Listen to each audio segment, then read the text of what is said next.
Welcome, dear C-Level community. Welcome, dear members of the Thought Leader Institute, and welcome the supporters of the C-Level community. My name is Vanessa Foser. I'm president of the C-Level community, and I'm really blessed and honored to moderate and accompany you to this great event today. So starting off, we have a really relevant topic, a virtual roundtable about looking into the future. So rehearsing post-pandemic futures. And I'm very excited about hearing from Frank Diana what he thinks how the future will look like afterwards. C-Level is here in Switzerland the leading top manager community. We connect the leading top executives of the largest companies in the country. And we do this by connecting these different top executives cross corporate functions and all industries. What we want to do is to give them a platform for your peers to interact with each other, to talk about topics of the future and get educated yourself, to get inspired, and also network, as I said, cross borders and industries. The heart of the C-Level community is the Thought Leader Institute. The Thought Leader Institute is a unique ecosystem for lifelong learning, consisting out of 6 elements. On the one hand, we have virtual lifelong learning platform for our top executives. It's a unique platform, especially for top executives, with first-class online courses on online webinars, tailor-made for top managers. Since last month, all our members of the Thought Leaders Institute have access to 2 really great courses about AI. So on the one hand, to get ready for the upcoming AI age, different kind of AI technologies, different use cases, but also to learn how to lead in the AI upcoming age. And if you're a member in the Thought Leader Institute, you have all of this access for free included in your membership. On the other hand, we have these really great virtual roundtables like we have it today to bring together different people from the community, experts from the practice, and also even futurists that look into the future. What we also have is the C-Level Academy. So there we want to bring it together in classroom courses, specially designed for your sound learning for top executives, and with exclusive access to ideas and inspiration for use cases from specialized experts. We also have our exclusive magazine that's also part of the Thought Leader Institute, where we also see what people think about these topics of the future, the opinions of our members, and also which is exclusively and personally sent to 6,500 decision makers here in Switzerland in a German-speaking area. We also have leading studies, polls, and trend radars so that we know what is important for you. And today we found out the last weeks that the look into the future, how will society look like? How will the economy look like? How will the political environment look like? Is one of your top topics that you're interested in. So we thought that's a great event to bring all these thoughts here together. And last but not least, we also have our events which need, due to Corona, a little bit time until we can do that together again. Before I start, I would also like to thank a very relevant partner, long-term partner of ours, Tata Consultancy Services. Tata Consultancy Services is a leading company in IT services, consulting, and business solutions, and they have a unique global network for the delivery of services. They are a very important partner and promoter of the C-Level community, and they bring in their expertise, their competence, and passions for many years, and very glad that we have them. Before we start with the presentation, and before I can introduce to you Frank Diana, some of you maybe already know him from last year's Strategieforum Zürichsee, which you also have a really nice panorama here in my background, which also Frank could enjoy last November. And right now I would like to introduce to you Frank Diana. I'm really excited, Frank, that you're back with us again. You were like a highlight, as I said, at the Piranha Resort last year, where we had a really great and inspiring event together, where you also showed us like some elements what awaits us. But now, as everything is upside down with Corona, we're really looking forward what your thoughts are about how the future will look like. How will the society change? How will the business, the economy change? How will some elements change as well in political areas? But before we start, and I hand over to you, I would like to introduce you, Frank Diana, who doesn't know him. So Frank Diana has been a managing partner and futurist at Tata Consultancy Services since 2010. At Tata Consultancy, he's a thought leader and advisor, geopolitical and economic development. He combines a futuristic perspective with a pragmatic, actionable approach by horizon scanning and storytelling to see possible futures. And I really can emphasize on that. It was last time already very interesting to see that. And prior to that, he has 35 years of leadership experience. And Frank, I'm really excited to have you here today. I will hand over to you, and everyone else, we will see us after 25 to 30 minutes to answer the questions. Frank, the pleasure is mine, and the stage is yours. Well, thanks so much for having me back. I really enjoyed our time together in Switzerland. And thanks for everybody joining today.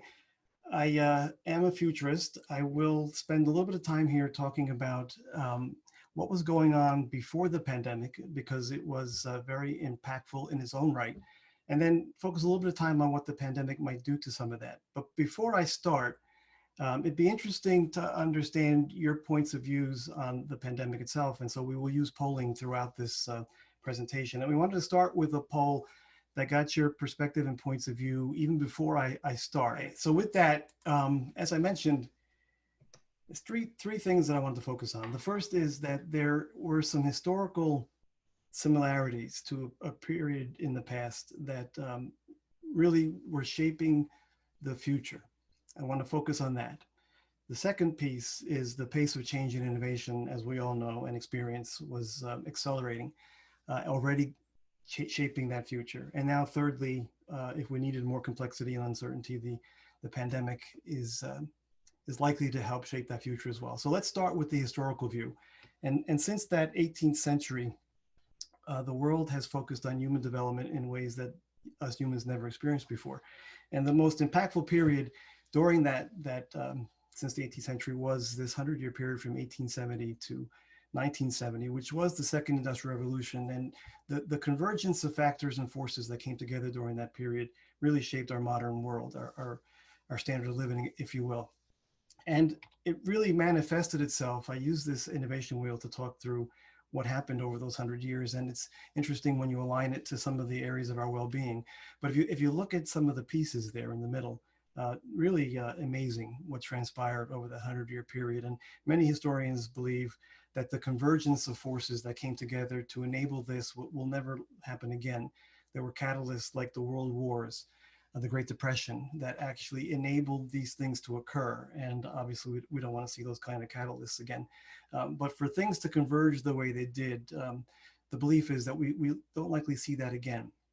And although this was a very impactful period in history, there were some not so good times. And this is specifically the period in history that we're seeing some very eerie similarities to. So take a look at that list associated with the 1920 timeframe and identify those things that you see happening again today.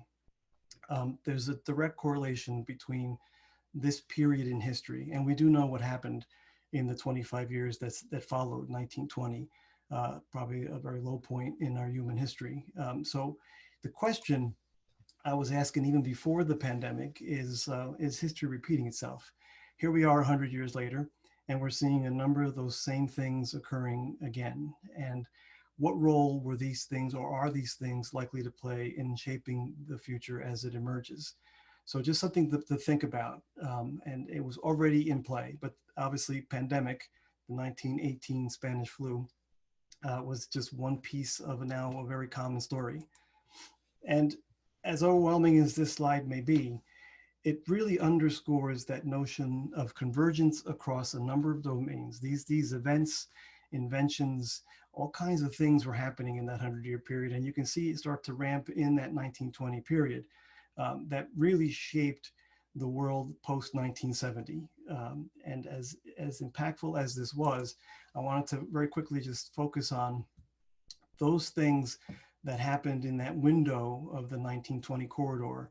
And again, shaping what transpired over those 25 years of world wars, et cetera.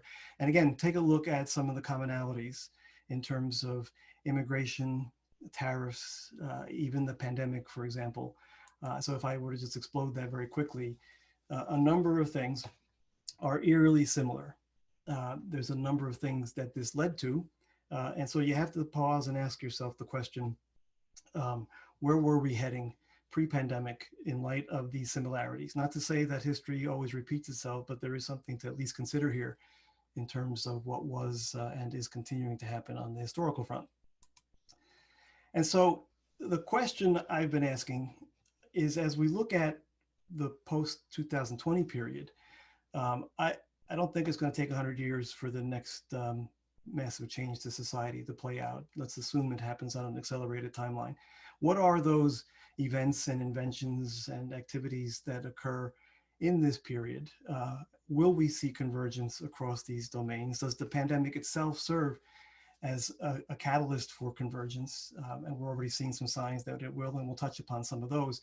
So the question of catalysts, hopefully we don't see world wars or Great Depressions serving as catalysts, but we do know that this current recession and the pandemic itself is likely to be a catalyst. And we'll touch on some of those things and hopefully get your thoughts on some of them as well. But what we do know, and the second point as I opened, is that convergence is happening across the domains of science and technology. And it really has created this pace phenomena that most of us are experiencing and struggling with, because as science and technology accelerate, it's creating a whole set of scenarios. So let me spend this part of time just to focus on the visual that I use to tell this story of an emerging future. And it starts with the Science and Technology Foundation. I use a curve to talk about this because I was really looking for a way to visualize our inability to see far enough into the future to understand exactly what the impacts of these things are. But suffice to say, the foundation of the curve is digital. That should not surprise anybody in this day and age. But more importantly and more impactful are these innovation accelerators that are emerging fairly rapidly. Some of these in green are there today, maybe not impacting society as much as they will, but they're there. And as I continue to build this, we see the emergence of a number of different innovations on the horizon. And again, it's very difficult for us to understand how impactful they may be, if at all. But it does underscore the point that there's an awful lot going on. And again, if that's not enough, we see that there is a whole set of innovations on the horizon. We can't quantify their impact, but the intent here is to show that there's just an awful lot emerging pre-pandemic. And so we know that this world was likely to change on a massive scale anyway. And if we take a look at a couple examples, I want to focus on a couple that are very relevant to the discussion around the pandemic. For example, vertical farming. We know that pre-pandemic, there was a concern about the food ecosystem and its ability to feed our population by 2050, with concerns over extreme weather events, climate change, and migratory patterns that affect the food ecosystem. And now, of course, we see the pandemic having already impacted that food ecosystem. So I will use a couple of videos as I build through this to underscore the point, starting with this first one. The benefit of vertical farming is our productivity is extremely high in a small footprint. We grow a plant typically from seed to harvest in about 15 days versus what's 30 to 45 days in a greenhouse or in a field.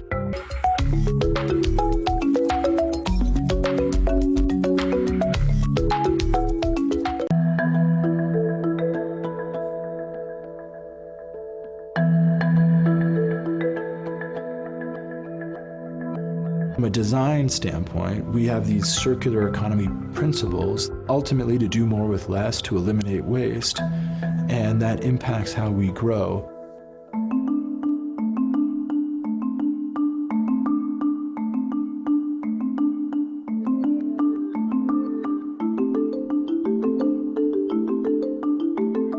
So let's think about what's happened to the food supply chain in the context of the pandemic and the likely acceleration of this specific future scenario or innovation. Already hearing that there's signs of more investment coming here. And what happens if you do localize food production to existing supply chains, logistics and distribution? Think about the ripple effect of just one little scenario here and what it might do to the current constructs that support society today.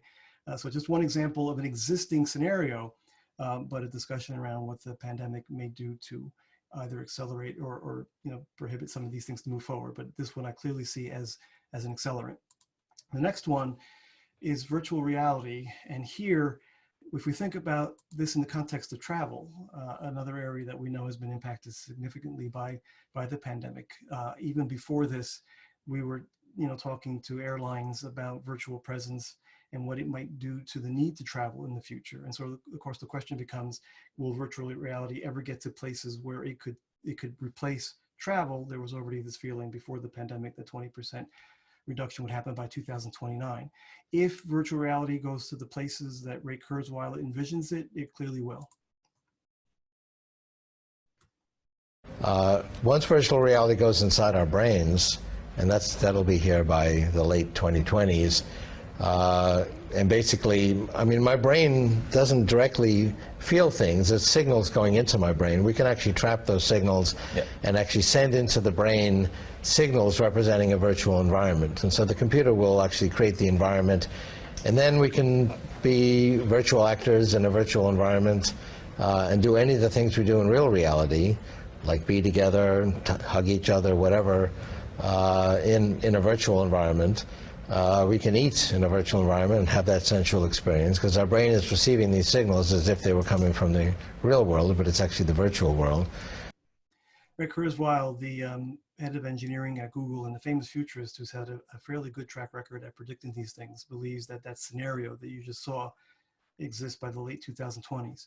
Now that's the complete blurring of the physical and the virtual worlds, and it does have some profound implications to society, let alone travel. But here's another example of a scenario that was already in flight. Timing could be debated, but what happens now in light of the fact that people might not want to travel post-pandemic, and does it accelerate the path towards realizing that vision? Again, these are open questions, but are things to be considered as we think about a post-pandemic world. Now, beyond that curve is the more impactful curve that it spawns. These are future scenarios that have been emerging for some time, enabled by that first curve. Independently, these things could change the world, but collectively, they really transform it. And so again, if we look at these individually, we could start to sense or see what was happening and then kind of layer a pandemic lens on that and see what might change. So for example, smart cities, we're all familiar with that phenomena. And pre-pandemic, the notion of massive urbanization was already in place. And so this smart city phenomena built on the back of the fact that we felt that most people would live in cities somewhere in the future was accelerating before the pandemic. Now the question of cities, and do people want to be in dense places like this in the future? Will it slow down the real estate market in these cities because of office space no longer being required, as just one example? And so if those things start to transpire, what does it do to the path of the smart city? On the other side of that discussion, though, is drop in city revenues because of the pandemic, the need for more sustainability, for more productive cities, which IoT and other technologies enable. Does it actually accelerate the capital towards enabling these smart cities? And of course, these are, again, open questions. So it's an example of part accelerant, part obstacle, but really a good example of one potential future scenario. The other is the autonomous vehicle scenario. And again, this one got a lot of attention and airtime over the last several years, but I expect that the cause and effect of the pandemic will accelerate this. So for example, will we want to drive with no other passenger in a car instead of flying, even if that's a 10-hour drive, but a productive drive, because we could do just about anything in that vehicle since we're not driving. And of course, more importantly, delivery is very critical today.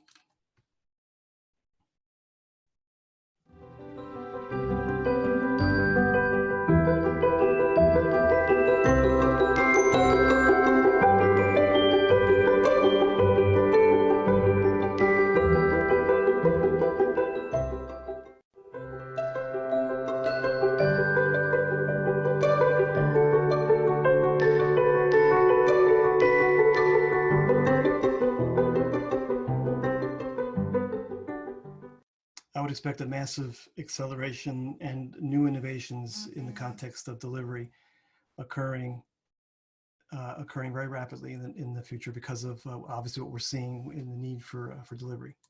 The structure of society, the foundation of society, our institutions, were all built in a different time, in a different era, and they served their purpose. But prior to the pandemic, they had already outlived their usefulness. And so if we think about what likely transpires as far as the spotlight that the pandemic has shown on our social contracts, for example, our education institutions, our health institutions, what starts to happen to accelerate towards a new set of institutions? I was a big believer pre-pandemic that the only way society was going to deal with and live in a world that's emerging is through a complete reimagining of those institutions. I do believe that the pandemic, maybe it's hopeful thinking, that the pandemic starts to accelerate our path towards these institutions going forward. So another example of a future scenario that's further on my curve, but could accelerate as a result of the pandemic. And then the obvious one, which I think will get a lot of discussion in the near term, is whether we accelerate a path towards an automated society. This was, as it was in Switzerland in November, a discussion around, can we automate most of society? And if we do, what does it mean towards, for us humans, in the context of jobs, in the context of how we live our lives going forward? And the open question, obviously, is, do we accelerate a path towards that? And if there are skeptics in place that think we can't automate everything, I like to use a couple of videos. How about this? Yesterday, a robot taking a swipe at this, David, and what else would you expect here at the Waste Management Phoenix Open? Really, that robot is called Eldrick. How's this? And both Eldricks have done that at 16. How about that? Only here could that happen. And in case any of you bowling enthusiasts get too comfortable,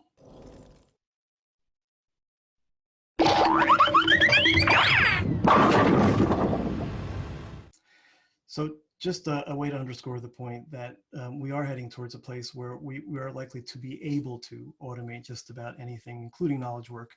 And the question becomes, do we? And I'll go back to this when we talk about the pandemic impact, but that's a big one. And then to add to the complexity of this emerging future, there are these societal factors. Those two curves I just walked through are having sort of an effect on where society's heading, and society itself is impacting the path of those curves, is bidirectional in nature.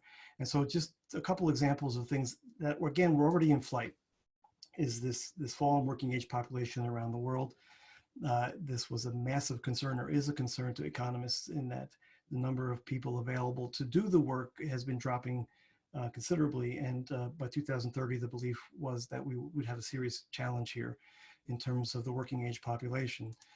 Related to that are these two factors in terms of a decline in fertility rates, the global decline, to where it's approaching getting below the replacement rate.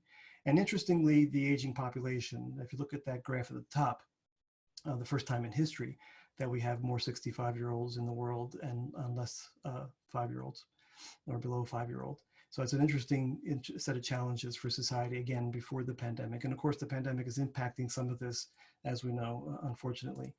But then obviously disease, and there had been a concern around disease, not just in the context of pandemics, but in the context of biological warfare, for example, and how synthetic biology may play out in impacting that kind of thing. So again, already in flight. And then an interesting one in that we've never really had 5 generations of workers, because for a number of reasons, but elderly folks working longer is one of them. And as leaders, we all know that represents challenges. And I have found this following video a best example of those challenges. Sag mal, Papa, habe ich dich noch gar nicht gefragt. Wie kommst du denn eigentlich mit dem neuen iPad zurecht, was wir dir zum Geburtstag geschenkt haben? Gut. Mit den ganzen Apps kommst du klar? Was denn für Apps? Geh mal bitte einen Schritt zur Seite. So.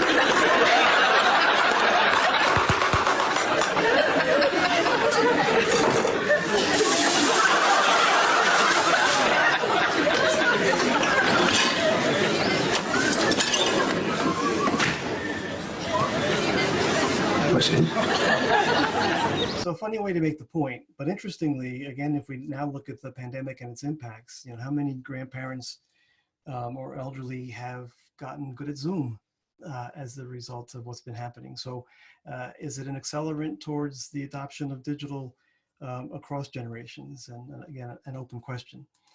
So collectively, what I've just walked you through is, again, the visual that I use to try to talk to this emerging future at some level. There's so many other dots that can be connected, but the complete visual looks like this.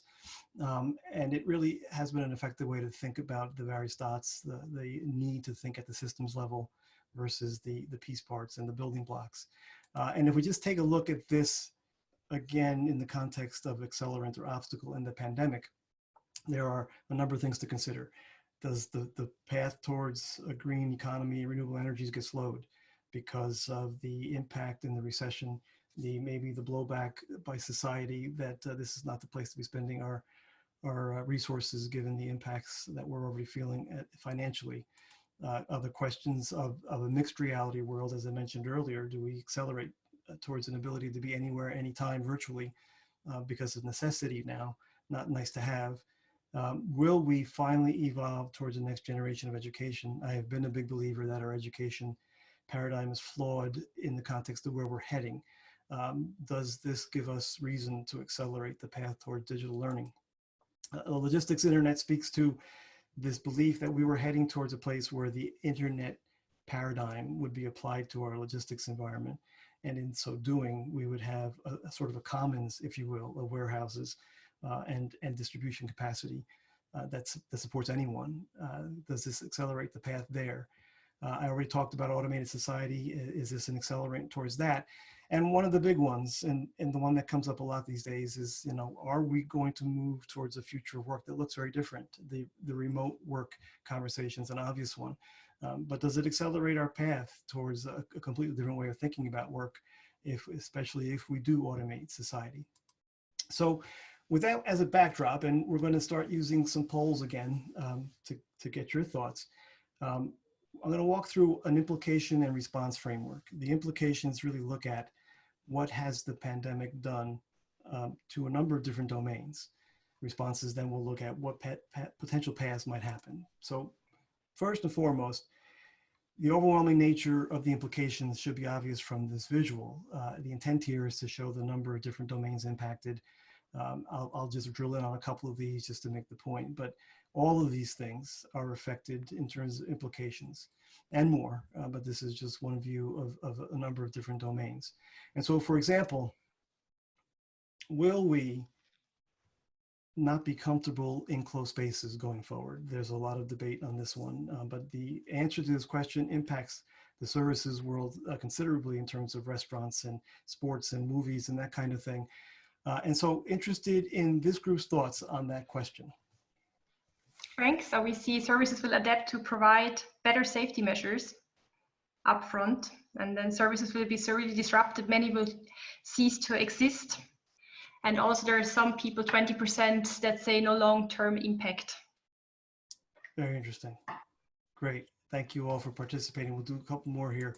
The next one, I already mentioned, will the uptake in renewable energy slow? That is an open question. We won't poll on that one, but another example of the energy domain, obviously the implications to oil and gas are fairly obvious. So we see the implications across the board.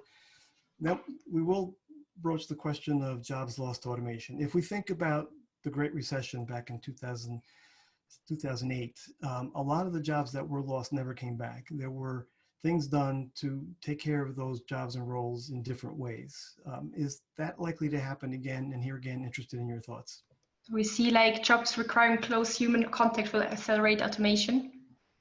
And then next up, significant acceleration resulting in massive job loss globally. So a third thinks about that. 24%, no significant acceleration. Great, thank you. Okay, again, appreciate the feedback. And this one obviously is a very interesting one in terms of the societal impact of surveillance. Now we know if we look at China, for example, in their social credit score, that there were, at least in some nations, a move towards a greater level of surveillance. Now, this pandemic has created a real reason for some level of surveillance, whether it's contact tracing or other. And so the question becomes, again, societally, is this something that that is likely to happen? And here again, interested in your thoughts. So yes, surveillance will drastically increase. Clear answer of 60%. Okay, so beyond that, then, as I mentioned, now society is likely to respond. We can't predict this. Just a mental note: when you see predictions, every set of predictions that happened after 9/11, that happened after the Great Recession, that happened after the Great Flu back in 1918, have all been wrong. Too much happened to change the path, and so this is not a set of predictions. This is a scenario analysis of potential responses, and it really takes the same format, where we look across multiple domains and some potential things that can occur in those domains. You will all get these slides post-event, so don't worry about not being able to see everything clearly and my speed going through this. But I do want to focus on a couple. The first is this notion of, does it accelerate digital learning? So the belief here in terms of this potential scenario is that we will see an acceleration of and adoption of the digital learning, and even virtual reality baked into learning, etc. So here again, question to the audience: what do you think? So some remote learning capabilities will be applied post-pandemic. So my mature opinion about it, and some even think that it will completely change the education system. Terrific. Okay, this is the last poll. The question here is the trade-off that could happen between the efficiencies that we've been striving for decades in the supply chains to more redundancy and resilience. And so there's the whole question about globalized supply chains being localized. That's a question that I'm sure will play out. But there is also the question of building resilience into supply chains, even if it's at the cost of efficiency. And so your thoughts? There's like almost even thinking about some changes to critical supplies, but non-essential goods will remain unchanged. And even also 46% think about that supply chains will become resilient to unforeseen events. Terrific. Okay. All right, then wrapping up this piece, another one of those questions being debated: will remote work be embraced on a larger scale? There are some that look at the aftermath of the Great Recession and see the things that they thought would really take hold did not. And so there is some pause there in terms of what history tells us, but there are a lot of people that believe that remote work will be embraced on a much larger scale. So that's an open question. And then lastly, from a societal perspective, will we want to interface with our phones, with our iPads and other, given what we're seeing with this current pandemic, or will this accelerate a path toward contactless interfaces? So for example, gesture-based ways of interfacing where you're not touching anything. And that's also an open question, which we won't poll on, but think about the implications of how we interact as a society if we accelerate towards that kind of outcome. So with that, I want to thank you for your attention, and we'll move to the Q&A. But before we do that, I have just put up a blog post this morning at frankdiana.net with more polls. And I just believe that the insight and foresight coming from a community such as yours is much more valuable than any level of research I can do on these topics. So I'd ask and encourage you to visit that blog post and give us your thoughts on the additional polls that we've placed out there. And I want to close with that poll that we started with. I'm just interested in seeing if anybody's perspective has changed. Perfect. And also in the chat, Michelle afterwards will also send the link, so that if you want to join and see the polls, as Frank has said, you can even also copy it from the chat. So with that, thank you, Vanessa, for having me, but now anxious to hear what folks have to say as far as their thoughts or questions. Yeah, so we will start with the first question. Thank you very much, Frank. It was very inspiring. And I also saw it triggered a lot of questions as well from our community. And as I promised, I would like to start and also get the people in here that they can ask their questions themselves. And I will try to be as good as I can to find the people here. And I saw that Vatsalya, I hope I say it right, that I would like to give you the word to maybe ask your question yourself. I think you know Frank already. So now your audio should be on and you can ask your question to Frank. Hi, can you hear me now? Perfect. Hi, Frank. How are you? Good to see you again. Likewise.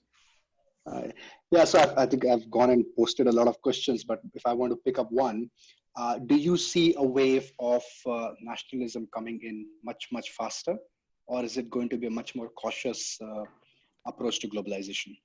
Yeah, so great question. And I do believe that nationalist agendas will accelerate. This is one of those examples of something that was in flight in 1920. And it's just interesting to me to watch how it's really played out over the last several years for a lot of different reasons, but most of the reasons are very similar to the reasons that drove it back then. This will accelerate the feeling of nationalism. I think in Europe specifically, it's a challenge because I think the borders are going to get tighter. The focus on maybe not allowing folks in because of concerns about the pandemic. All those things I think amplify and accelerate. And it does have serious implications to the European Union, likely to have some implications to the Union. We're already seeing some of that play out. So great question. And I do really believe we're going to see more of that. And by the way, given the challenges that society faces, that's the wrong direction for society. But that's just an opinion. Perfect. I saw that you had also another question, but if it's fine, I leave you there, and I would start with the question of Stefan Nöcken. I already put you up there. I think you're already unmuted. So if you want, start off with your question, Stefan. Hi, Frank. Thanks a lot for the great presentation and the interesting overview. My question is about the new policies. I think that will be one of the lasting effects from the Corona crisis, travel policy, migration policy, but in particular, a change in social norms, distance, hygiene, all of that will set new standards. And my question is whether the new social norms and the new social standards will also change the perspective on the technology trends you just have shared. Yeah, it's a great question. First of all, I do think that we're going to unfortunately see some of those new social norms play out, especially in the short term, and some will stick. Because I don't think this pandemic is a one-time event. So it's a function of doing something that we think is be good for the future, not just now. Beyond that, it's going to serve these new social norms as an accelerant to some things. As I mentioned, I think, for example, contactless interfaces is an example of one that will accelerate to better enable social distancing and limit the contact that we have to have. In other cases, it will serve as an obstacle. Some things that we might have thought play out on a much more aggressive timeline slow down because one, financially, the investment isn't there. When we think about the impact of governments, all the debt that's being incurred, and the lack of subsidies for renewable energies, for example. That's just one example of how this stuff might play out and impact the trajectory of these things. And I'll state very clearly, I just don't think it's possible to predict, just to assess, evaluate scenarios, and continually look at their path and what obstacles and accelerants are emerging that direct that path. Thank you. Perfect. Thank you, Frank. Thank you, Stefan. Axel, I put you also on mute so that you can ask your question to Frank. Oh, hello, Vanessa. Hi, Frank. Thank you very much for your great presentation, and thank you very much for the question and answers which we have seen up to now. My question goes in another direction. What do you think about the millions of refugees and the climate change, how this will interact in the future with the rich countries? Well, another great question. A couple of things. One, just this notion of science and aversion to science in some places, but maybe the notion that science needs to be taken seriously. And so maybe that impacts climate change in some of the conversation we're having around climate change. From a refugee and climate perspective, the migratory issue that we saw coming before the pandemic was intense, because if extreme weather patterns continued around the world, then it was going to make some places in the world very difficult to remain in. And so the fear was that we were going to see a massive migration and a real immigration issue, much bigger than we see today. And the refugee issue there is not one of war, but one of the extreme weather patterns and it driving that issue. So the likely landing places are going to be Europe and the US. And so immigration policies are going to play a significant role in what happens here. Obviously, the current climate would say that we have much more of an anti-immigration view than not, but how likely that is to change, I can't say. But suffice to say that the pandemic just complicates a much bigger issue that was already coming. Thank you. Very good. Before we go over to Samir, I'm really glad that you also joined. If someone else has a question, I saw that some of you ask anonymous questions, so I cannot take you out because I don't know who asked the questions. So if you were one of the questions, or if you have a new question, you can also push that sign with the hands, the raise hand. So if you do that, I will see as well who has other questions. So you can do that during Samir ask his question. Samir, really great to have you here. You can ask your question to Frank. Thank you very much, Vanessa. And Frank, also thank you so much for the very insightful presentation. My question is, let's say more on having your opinion as a futurist, and to ask you when you expect to see singularity to happen. So singularity is a nexus point where, for your audience, where let's say an AI has the ability to do whatever a human can do. Do you have a year in mind? 2040. 2040. 2040. And I'll qualify that response. We get a little hung up when we have the singularity conversation about this whole notion of consciousness. I don't believe this represents 2040, the realization of a conscious machine that might someday replace the human species. I believe it more in the context of a machine being able to do general intelligence, which, as you said, can really do anything a person can do across any domain. Whereas today we're in a narrow intelligence world where it can do a specific task, like win at the game Go, but it can't be applied. It can't apply its learnings broadly speaking. So I think 2040 is when we can see. Some people believe it's sooner, some people believe it's later. I think the likely is 2040. Thank you. Perfect. Very concrete answer. Bruno Katamin, you also have a question. You're already perfect. We hear you. Okay. Well, my question is going to the direction of financial markets. So how you see the impact, the long-term impact on currencies, particularly on dollar, RMB, euro, and of course Swiss franc? Yeah, another really great question. So from a currency perspective, let me just say that the challenge of the global reserve currency that was already being discussed in certain places around the world kind of took a step back because of the pandemic and the reliance on the US dollar during this pandemic. So the way I'll answer this question, because I think it's a really important point, is that this notion of moving more aggressively towards digital currency, I think accelerates. The notion of countries maybe using those digital currencies to replace or serve as a reserve currency versus the US dollar is also probably something that might play out. In the short term, the dollar is strong for obvious reasons, but I think it starts to come down over the next period of time. I can't project exactly how far out, but those are my thoughts on that. Perfect. Any additions, Bruno? Good. Well, it would be interesting to understand, yes, particularly RMB will, let's say, if you look in the historic impact, I mean, China is growing. Could you imagine that the RMB will become really a global leading currency in the long term? You talked before 240 or not? Will the US dollar still lead everything? So now we're going into the realm of opinion. So if you're asking an opinion, my opinion is that China was already on the path to trying to replace the currency, the reserve currency. And I do think they will eventually succeed. That's an opinion. There are many people that disagree with me. Okay. Perfect. Thank you, Bruno. Kurt, you can ask your question. Yeah, thank you. Hi, Frank. Thank you for your presentation. Very insightful.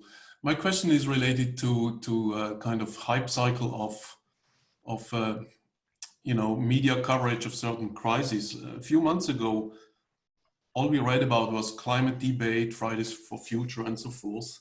And for the past few months, we don't read anything about the climate debate.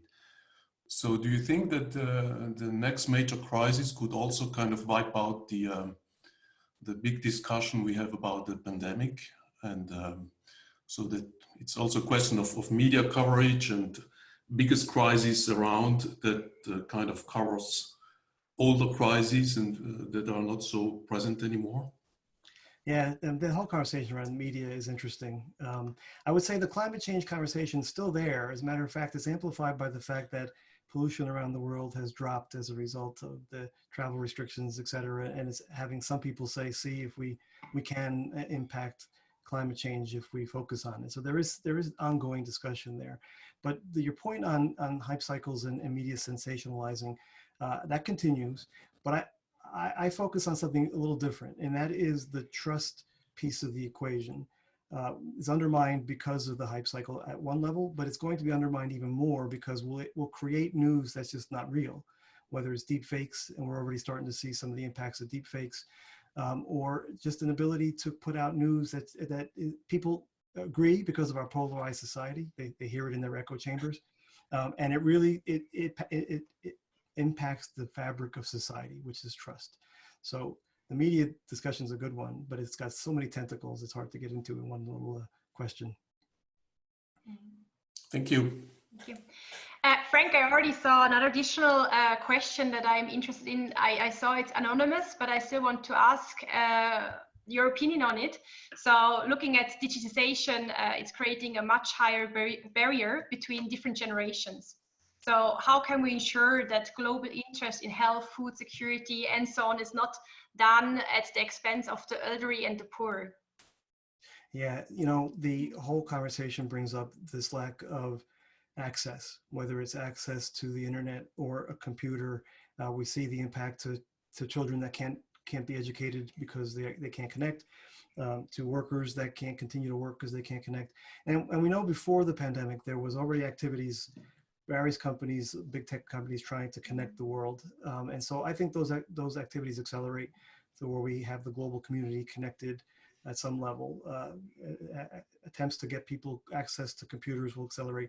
But the broader notion that the path toward digital has to accelerate. I think what the pandemic's done is exposed some of the weaknesses, regardless of the domain. In this case, it's exposed the lack of access, the lack of ability of many to participate, whether it's the elderly or the children or the poor.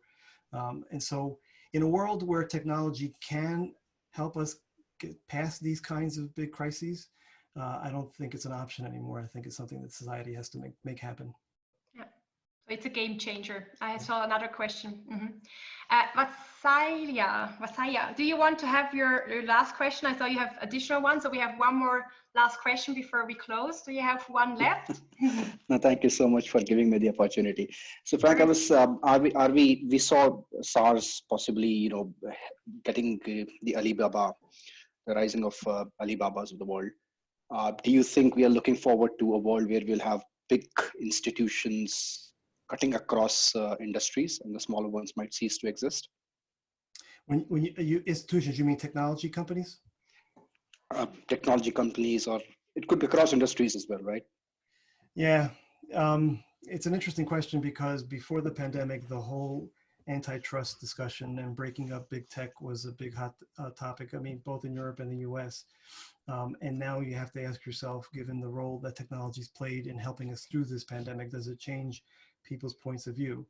But just stepping back for a second, the role that technology companies have played in shaping our future, whether it's the path of artificial intelligence, robotics, or other, they're playing a massive role in shaping that world. And in the absence of global institutions that help steer that path, much like in the post-World War II era, we had institutions built to help steer our path forward. Those institutions don't exist today. And so when I say Institution 2.0, I also mean the global institutions required to ensure that the future we do create is a constructive future, not a destructive future. And that's a global phenomena that nationalism, per the other question, works against. And so we have to hope that society sees this issue for what it is and that we have a global response. That's a good closing word, I would say. And in this sense, I would also thank you very much, Frank, for your insights, also for all your answers to the questions. One of them very, very concrete. So I think that's what we were looking for as well. As I told you up front and also now, our community was really looking for answers, because there is uncertainty and they want to know what other people think, where are we heading. So I hope we could give you a lot of answers to that questions. Frank, it was so great to have you here back again. Next time I hope with this panorama. So we're trying to aim there. And I also want to thank all the community members here for all your great questions. I also love that you interacted in the chat. Afterwards, you will also get the polls, and you also have the link here in the chat version, but we also link that in our email that is going out tomorrow. And also the audio that we did today, you will also get an additional copy tomorrow at the same time that you can listen to it again. Even also if you miss in the future event, we always send you the audio back to you so that you can listen to it. And yeah, it was really great having you. We're looking forward to the next steps and of course also to the challenges. You helped us to maybe find our way, Frank. And in this sense, I would like to say goodbye. Thank you very much, all of you. And if you want to get connected to Frank afterwards, or if any of you want to get connected with the other ones, just let us know. It's like a community for you. So take advantage of it and just contact us. And have a good evening. Take care. Thank you so much. And I will close the discussion. But as I said, you all have our contact information. Just drop us a note and yeah, take care and be safe. Thank you. Bye. Thank you.